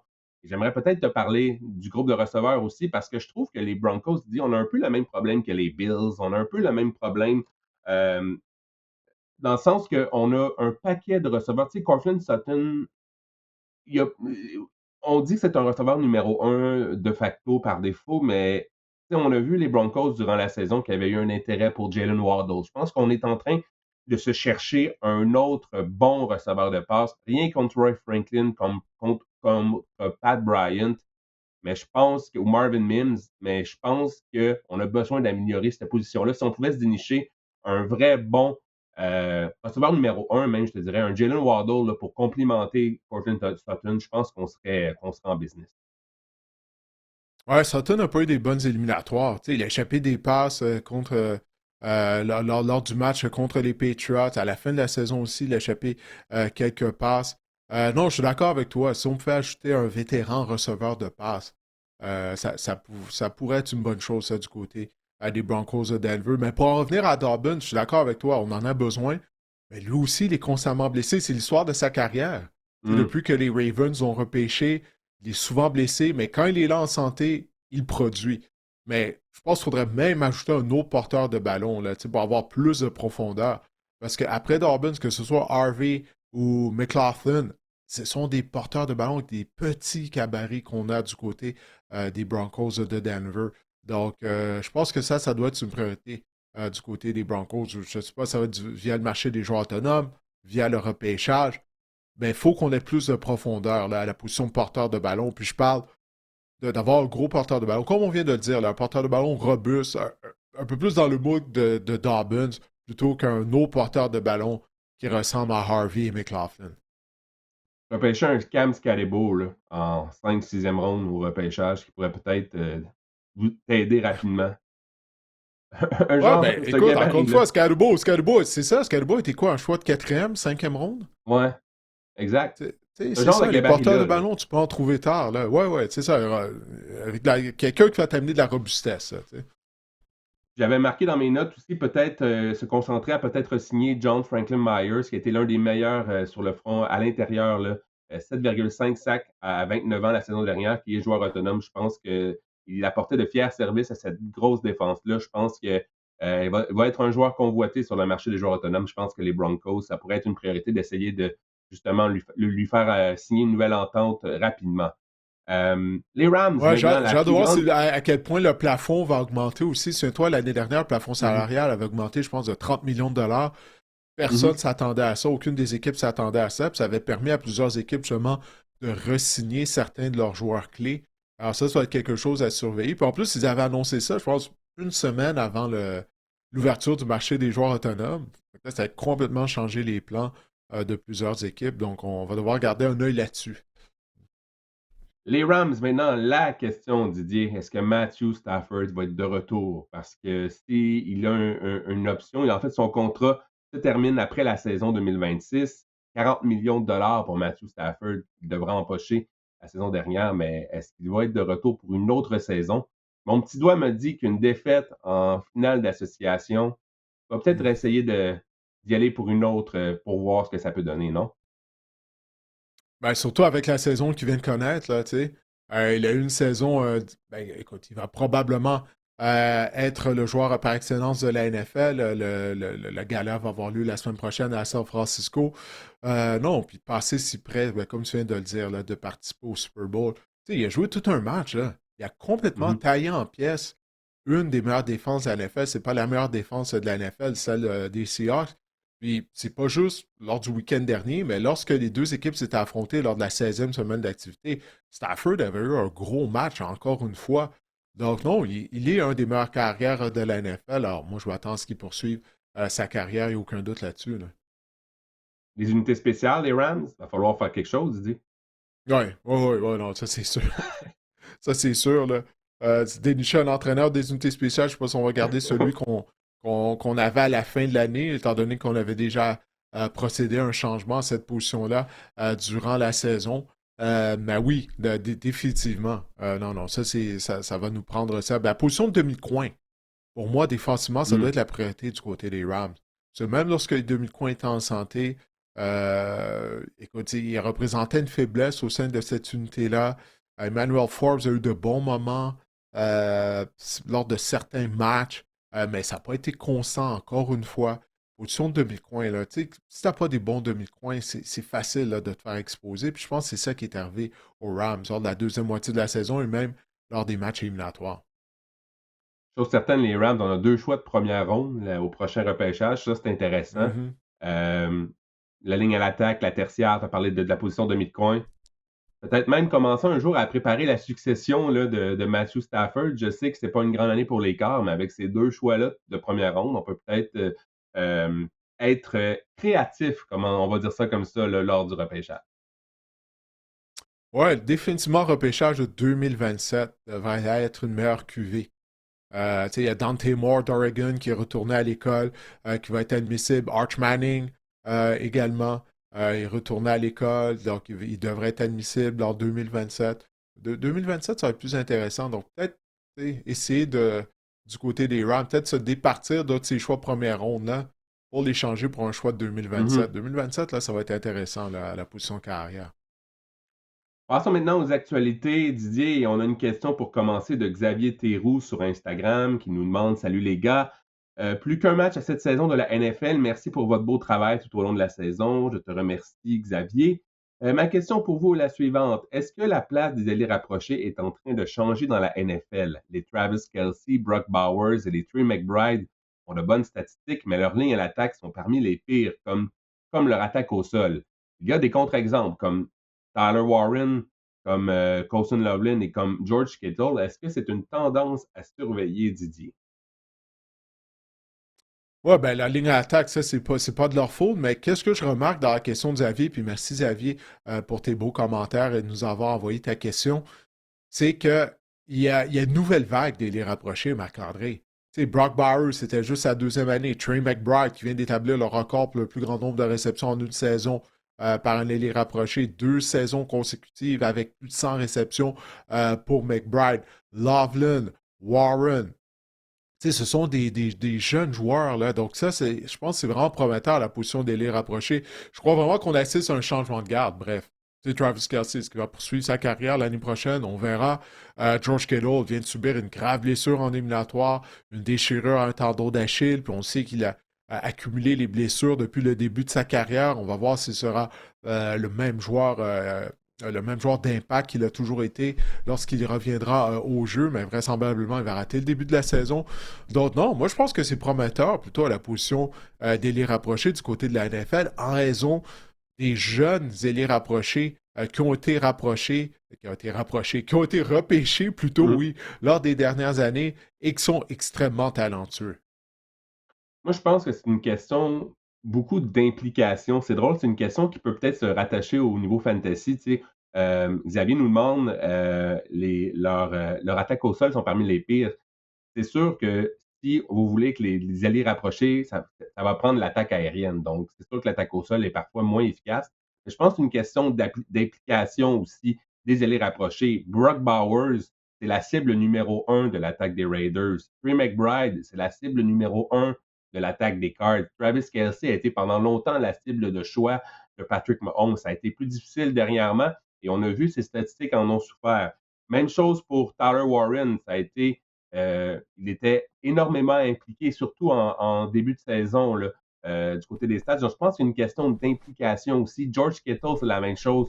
On sait à quel point Brock Purdy adore les ailiers rapprochés. Lorsque George Kittle n'était pas de la formation, on a même vu Jake Tonges, connaître un certain succès également. Mhm. Donc, je pense que oui, c'est pas une question de ligne à l'attaque, mais c'est une question d'implication. Et si tu as une bonne attaque aérienne, tu vas avoir un bon ailier rapproché, surtout s'il est la cible numéro 1. Et par conséquent, souvent, l'attaque au sol va peut-être en souffrir un peu. C'est un peu ce que je pense. Ouais, il y a un lien quand même avec la ligne à attaque en termes de. Si ta ligne à attaque est mauvaise, en termes de protection, qui tu vas garder dans la protection afin de donner un coup de main? Ça va être l'ailier rapproché. Puis là, Mhm. à cause de ça, ben, des fois, l'ailier rapproché ne peut pas sortir, courir des tracés de passe, qui doit donner un coup de main à la ligne à l'attaque. Donc, ça, il y a ça. Mais écoute, encore une fois, Warren, c'était juste une recrue, puis il a démontré des bonnes choses. Oui, il y a eu une perte, il y a eu une baisse de régime de sa part en deuxième moitié de saison, mais bon, en plus de ça, Daniel Jones s'est blessé, mais je pense que son talent est indéniable. Il a démontré qu'il était très talentueux et très polyvalent. Loveland, son émergence en deuxième moitié de saison, il est devenu une des cibles favorites là, à Caleb Williams. Brock Bowers, saison record lors de son année recrue. J'ai parlé de McBride. Puis il y en a d'autres, là. Fannin à Cleveland, qui a une belle saison recrue cette année.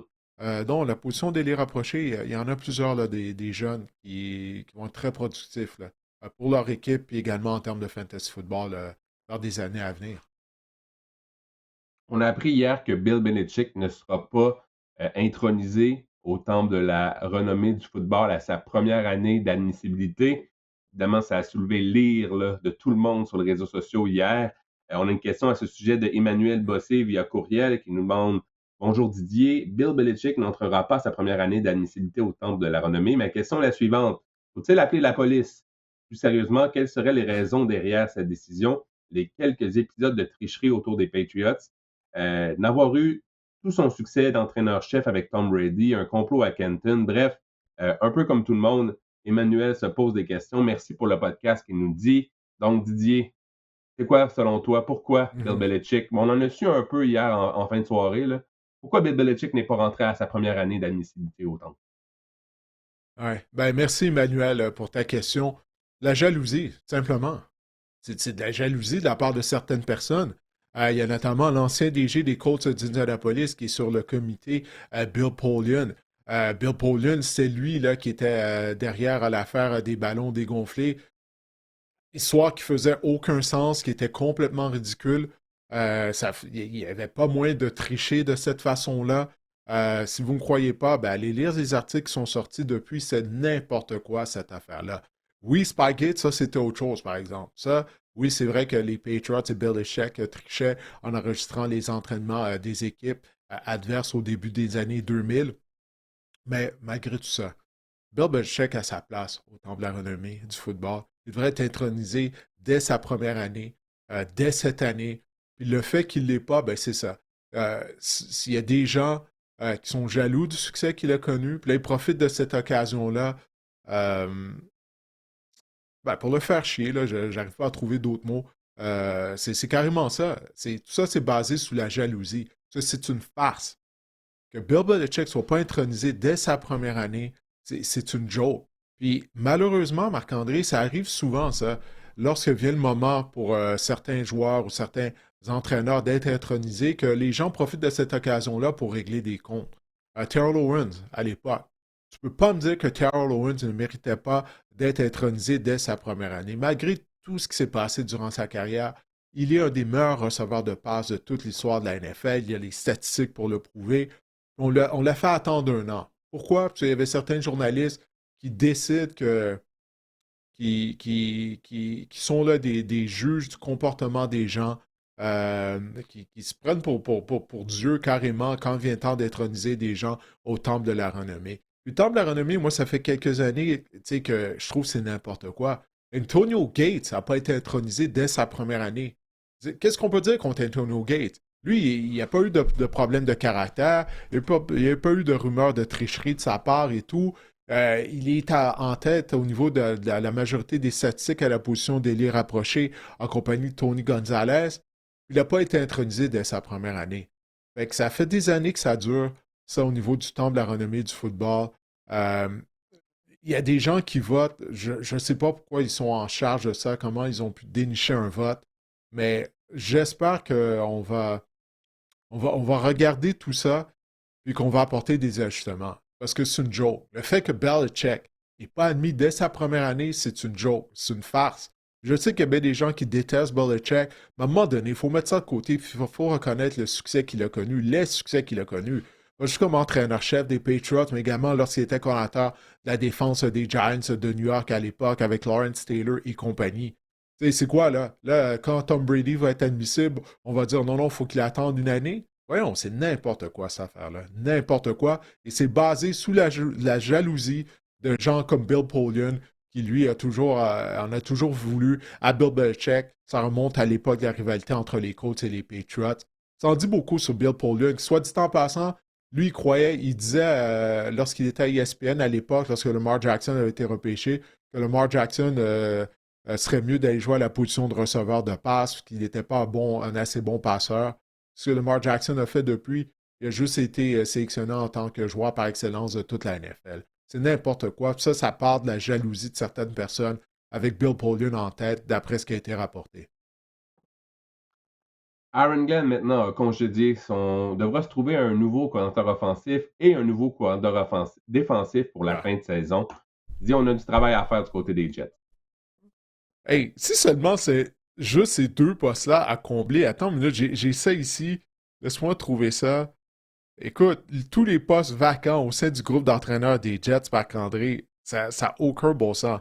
Donc, tu l'as dit, on a besoin d'un nouveau collateur à l'attaque, de nouveaux collateurs en défense. On a besoin d'un nouveau coordonnateur au niveau du jeu aérien. On n'a pas d'entraîneur des carrières, on n'a pas d'entraîneur de la ligne défensive, on n'a pas d'entraîneur de secondaire de ligne, Marc-André du côté des Jets. On a un poste vacant comme assistant au demi-défensif. Bref, c'est n'importe quoi. Ça, puis en plus, c'est Aaron Glenn, qui avait dit à la fin de la saison qu'il avait un plan. Ben, c'est quoi le plan? C'est juste de congédier tout le monde. Parce qu'en passant, les Jets sont pas participés aux éliminatoires, comme tu sais très bien. OK? Ça fait quoi? Là? Ça fait plus d'un mois que ta saison régulière est terminée. Cette équipe-là, tous les postes devraient être comblés. Du moins, la majorité de leurs postes vacants devraient être comblés, mais ils ne sont pas toujours. Écoute, ça, là, ça augure vraiment pas bien pour la saison 2026 des Jets. J'ai rien à rajouter. J'ai rien à rajouter là-dessus. En Mais ça terminant, on va confirme parler pas de qu'Aaron Brian. Glenn n'aurait pas dû être de retour, d'une certaine façon. Ben oui. Ben oui. Ou à tout le moins, là, on lui donne la chance d'avoir ses hommes en place. Je sais pas si à quel point il y a eu son mot à dire dans les Ben, décisions l'année il est mieux de dernière, mais trouver ses sûrement, hommes, hein. Colin. Il est mieux de trouver ses hommes et ses femmes, puis les mettre en place, ça presse, hein. Écoute, on est rendu le 28 janvier. On s'en va au mois de février. Puis il n'y a aucun coaching staff en place présentement, ou à peu près. Brian Daboll, Didier, a été nommé coordinateur offensif Mm. des Titans. J'adore cette nomination-là. Moi, je pense qu'un duo Salah, Brian Daboll, il faut dire qu'il y a un historique aussi, Brian Daboll, là, de travailler avec des corps mobiles. On n'a qu'à penser Jackson Dart, Josh Allen, même Brett Favre à l'époque, Tom Brady, même, et même dans les rangs universitaires, Jalen Hurts, Tua Tagovailoa, à sa seule saison avec Alabama. Donc, je pense que pour Cam Ward, ça pourrait être une bonne chose. Ah, moi, je suis content pour Cam Ward. Je pense que c'est vraiment une très bonne embauche. Celle de Brian Daboll, comme je le disais plus tôt, je souhaitais voir Daboll avec ton club, avec les Eagles de Philadelphie, qu'ils soient réunis à nouveau avec Jalen Hurts. Je pense que ça aurait pu être bon. Mais écoute, d'aller au Tennessee pour lui avec un Robert Saleh, ils ont un carrière. Ils ont un jeune carrière qui est prometteur. Là, c'est à Daboll de développer Cam Ward. Puis Cam Ward, c'est un joueur travaillant. Là. Tu sais, tous les joueurs des Titans l'ont dit tout au long de la saison à quel point ils étaient impressionnés par son éthique de travail. Il arrive au centre d'entraînement des Titans à 5 heures du matin. Il reste là. Des fois, c'est les entraîneurs rendus en soirée qui lui disaient OK, va-t'en chez toi, là, va te reposer, t'as assez travaillé pour aujourd'hui. C'est l'éthique de travail que tu veux que ton jeune carrière de concession doit avoir. S'il veut avoir une chance justement là, d'atteindre son plein potentiel, alors d'être jumelé avec Daboll, ça, c'est. Écoute, ça, c'est une des bonnes embauches, je pense, durant la saison morte. En tout cas, j'ai hâte de voir ça. On sait, là, au niveau de l'organisation des Titans du Tennessee, on est très dysfonctionnel depuis plusieurs années. Mais là, on dirait qu'on va dans le bon chemin. J'ai toujours des réserves face à Robert Saleh en tant qu'entraîneur-chef. Par contre, ça, je m'en suis jamais caché, mais on va voir. Je vais donner le bénéfice du doute puisqu'il était entraîneur-chef avec les Jets de New York. Et on sait que les Jets, c'est comme les Browns. Les Browns, qui soit dit en passant, Marc-André, toujours pas d'entraîneur-chef. Laisse-moi aller regarder en ligne là, pour voir sur mon ordinateur est-ce qu'une annonce a été faite. Mais je sais pas si tu as vu tous les candidats qui se sont désistés du poste d'entraîneur-chef des Browns de Cleveland. Quel fiasco, encore une fois. Là. C'est pas compliqué. Je pense que même Kevin Stefanski, s'il était genre un candidat de l'externe, refuserait une entrevue avec les Browns à ce jour aujourd'hui. Oui, écoute, c'est n'importe quoi. Puis je sais pas si tu as vu, apparemment, Andrew Berry, le DG des Browns, demande aux candidats d'écrire une dissertation. Une dissertation de pourquoi il devrait être l'entraîneur-chef des Browns, de Ah, qu'est-ce qu'ils vont amener. Puis ça, apparemment, ça a turné off plusieurs candidats. C'est n'importe quoi, qu'est-ce qui se passe à Cleveland. Mais en même temps, c'est vraiment, mais vraiment pas surprenant tout ça. Écoute, je sais pas s'il y a quelque les chose que tu voulais Browns, les ajouter, Cards, excuse-moi, sur les Browns.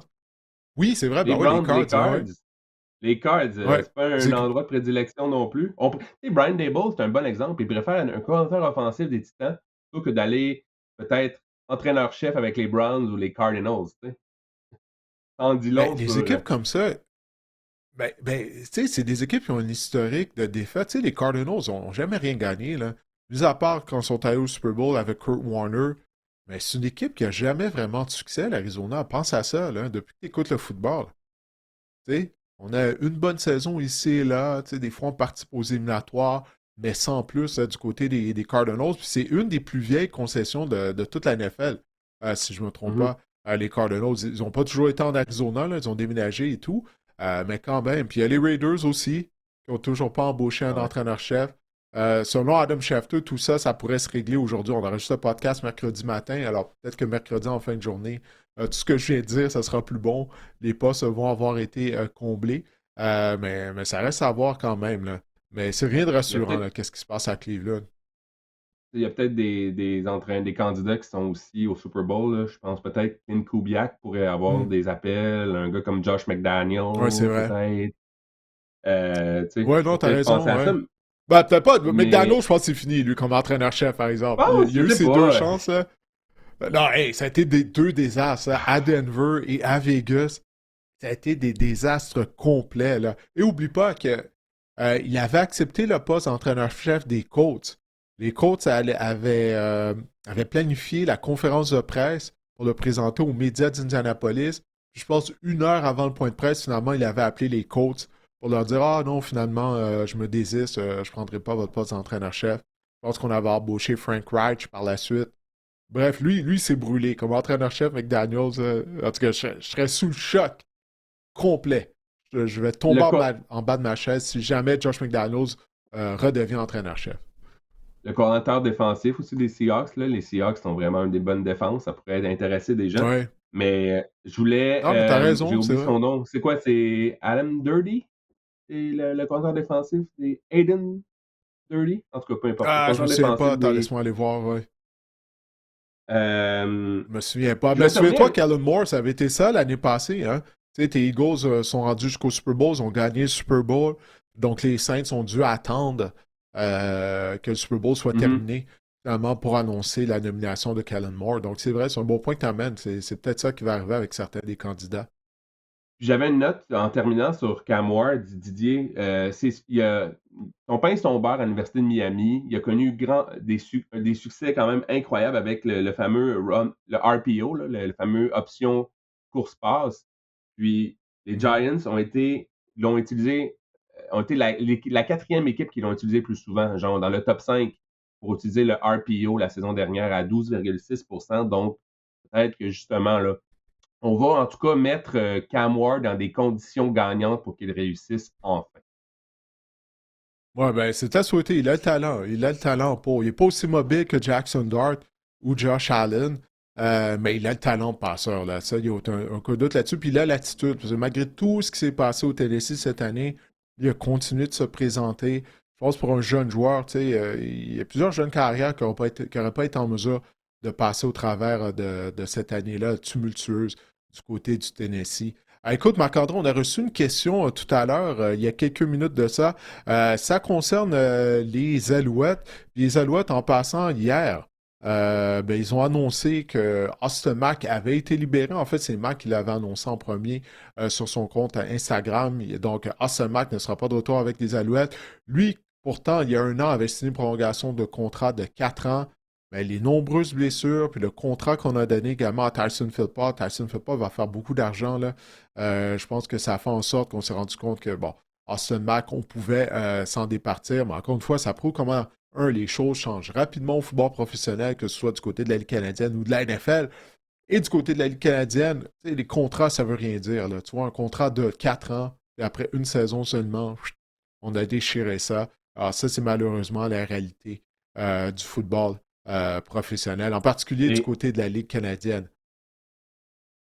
et il y a le dossier Marc-Antoine Dequoy aussi, ça traîne, veut pas, là, du côté des Alouettes. Oui, ben, C'est intéressant, ça la aussi. question qu'on a reçue, la question qu'on a reçue, c'est sur ce sujet, justement, Marc-André. Ah, Alors, voilà. laisse-moi te la lire. Oui, oui, vu que je l'ai devant moi, oui. What's up, les gars? What's up? Big Matt qui nous a envoyé ça via Spotify. Alors, petite question au sujet des récents contrats concernant les Alouettes. Vous pensez quoi de la situation actuelle de Marc-Antoine Dequoy concernant ce contrat qui tarde à être signé? Pensez-vous que le remplacer par Nate Beauchemin ou Jonathan Sutherland est la chose à faire? Merci infiniment. Ben, merci à toi, Big Matt. C'est une très bonne question, ça. C'est une très bonne question, ça, Marc-André. Parce qu'effectivement, la période des joueurs autonomes, ça s'en vient là, du côté de la Ligue canadienne le mois prochain, au mois de février. Puis pour l'instant, Marc-Antoine Dequoy n'a toujours pas signé prolongation de contrat avec les Alouettes. Toutefois, la semaine dernière, on a appris que Jonathan Sutherland, ancien choix de première ronde des Alouettes au repêchage, qui a séjourné dans la NFL, notamment du côté des Seahawks de Seattle, ben là, il est signé avec les Alouettes, donc il devrait être présent au camp d'entraînement. On a repêché Nate Beauchemin l'année dernière, quoique Beauchemin n'a pas le même style de jeu que Dequoy. Il ne couvre pas autant de terrain que Marc-Antoine Dequoy. Par contre, c'est un joueur robuste, solide contre la course. Mais Sutherland, qui est un Canadien lui aussi, je ne l'ai jamais vu jouer, là, pour être honnête. Mais le fait qu'il a séjourné dans la NFL pendant aussi longtemps, dit qu'il doit être un bon joueur. La question est de savoir, est-ce qu'on va vraiment l'utiliser à la position de maraudeur du côté des Alouettes? On pourrait l'utiliser également à la position de secondeur de ligne, si je ne me trompe pas. Donc, ça va être quelque chose à surveiller. Puis oui, je trouve ça inquiétant, entre guillemets, le fait que Dequoy n'a pas toujours signé de contrat. Mais également, il n'a pas connu une grande saison 2025 aussi. Là. Sa saison était remplie de hauts et de bas. Il a été en mesure de terminer la saison en force. Je me souviens, les 2, 3 derniers matchs de la saison régulière et lors des éliminatoires, c'est vraiment là que Marc-Antoine a joué son meilleur football de la saison. Effectivement, j'ai hâte de voir. Marc-Antoine Dequoy a 31 ans aussi, va avoir 32 ans le 15 septembre, donc durant la prochaine saison. Mm. Et Marc-Antoine Dequoy, sa carte de visite, c'est l'un des gars les plus rapides de la Ligue canadienne. C'est un gars rapide, c'est vraiment ça qui fait la différence, c'est sa distinction. Et mine de rien, on ne peut pas se battre contre le temps, là. Je veux dire, à cette position-là, au football, lorsque tu vieillis, tu perds de la vitesse. Est-ce que, je ne sais pas, c'est quoi en fait qui achoppe dans les négociations en ce moment? Est-ce que les Alouettes voudraient avoir un contrat plus d'une durée plus courte, tandis que Marc-Antoine Dequoy cherche peut-être quelque chose de 2 ans. Les Alouettes peuvent peut-être plus voir 1 an. Nate Beauchemin, on disait que c'était peut-être le successeur de Marc-Antoine Dequoy. J'ai hâte de voir Sutherland parce que ça a l'air d'un gars qu'on peut mettre comme hybride un peu partout sur le terrain. Là. Il peut aller dans la tertiaire, Ouais. il peut aller comme secondaire, il peut même. C'est vraiment la mode. Même dans la NFL, on voit ça. Là. Ils peuvent même peut-être mettre de la pression sur le corps. J'ai hâte de voir. Euh, mais c'est ça, lorsqu'on vieillit, Didier, c'est ça qui est poche, c'est la vie, hein, je veux dire, On perd, là, puis on le voit avec les demi de coin, on a plusieurs exemples dans la NFL. Là. Darius Slay, là, si on remonte il y a 4 ans, c'était le meilleur demi de coin de la NFL lorsqu'il était avec les Lions. 4 ans plus tard, il a de la misère à se trouver une équipe. Je veux dire, il veut pas. C'est triste, mais pour des joueurs comme ça, la chute, la falaise là, est souvent très abrupte. Ouais, aussi, probablement une diminution de salaire aussi, tu sais, du côté de Marc-Antoine, peut-être l'offre que les Alouettes lui ont fait, c'était pas à son goût à ce niveau-là. Bref, les Alouettes ont des options, tu sais, avec Beauchemin, avec Sutherland également. Alors, ouais, j'ai bien hâte de voir qu'est-ce qui va arriver, mais écoute, quand on regarde ça, puis on prend du recul, c'est comme si les Alouettes se préparent déjà. Eux, si Marc-Antoine est de retour, peut-être que ça va faire leur affaire, mais s'il n'est pas de retour, ben, on est déjà prêt, là. On a déjà des joueurs qui peuvent jouer à sa Mais, position, comme quoi qu'on a été prévoyant du côté de Danny mm, Machocha. je me souviens, j'étais dans le bunker avec les Alouettes là, pour Sport 30 lorsqu'on avait repêché Sutherland. Puis je me souvien que Danny Machocha l'avait en haute estime. On se doutait du côté des Alouettes qu'il allait passer un moment dans la NFL, mais on était confiants. On a comme fait le choix un choix de première ronde, là, 5e au total. Puis on se doutait Mhm. bien. On pensait le voir peut-être arriver plus tôt que ça dans le giron de l'équipe. Mais je me souviens à quel point que Danny Machocha et toute l'équipe étaient vraiment emballés par cette sélection-là. Hey, c'est un gars qui a quand même été capitaine à Penn State. Là. Je veux dire, c'est un joueur talentueux. Ouais, non, on va lui faire de la place, ça c'est sûr. Là. Avec ce que tu viens de dire, tu sais, Danny le voyait, Danny Machocha le voyait dans sa soupe. Donc c'est sûr qu'on va lui faire de la place au sein de la formation. Alors, non, c'est ça, ça va vite. Encore une fois, au football professionnel, je viens de le dire, les choses vont vite. Tu sais, un jour, tu es un joueur étoile, puis comme tu viens de le dire, tu sais, tu mentionnais Slay comme exemple. Ça prend pas de temps, là, 2, 3 saisons plus tard, puis il y a des joueurs qui sont même plus dans la ligue, donc ça va très vite. On va voir qu'est-ce qui va arriver dans ce dossier-là, mais clairement, les Alouettes semblent être prêts à passer à l'après de quoi, si on peut dire, si jamais ben, on n'en vient pas à une entente. Bon, ben, je ne sais pas si tu avais quelque chose à rajouter là-dessus, Marc-André, mais on a fait le tour. On a fait le tour des questions. Je n'ai pas envoyé d'appel à tous pour que les gens nous envoient des questions cette semaine, mais on va le faire en vue de la semaine prochaine, alors qu'on va mettre la table pour le Super Bowl 60 entre les Patriots et les Seahawks de Seattle. Il faut juste patienter à la rencontre. Moi, je quitte dimanche pour San Francisco. Alors, j'ai bien hâte de voir ça. J'ai hâte au dimanche de la rencontre. Moi, la semaine du Super Bowl, c'est bien cool, là, mais moi, j'attends le match. Je veux voir quelle est la meilleure équipe. Alors, j'ai bien hâte de voir ça. J'ai hâte de voir pareillement, Didier. Ah ben parfait. Merci Marc-André pour ta collaboration lors de cet épisode. Merci à Guillaume également. Merci aux gens qui ont regardé l'épisode via YouTube ou les gens qui le téléchargent, qui l'écoutent. On espère que cet épisode du podcast Sac du Cœur vous a plu. On sera de retour la semaine prochaine avec 2 épisodes pour vous en vue du Super Bowl 60. D'ici là, portez-vous bien.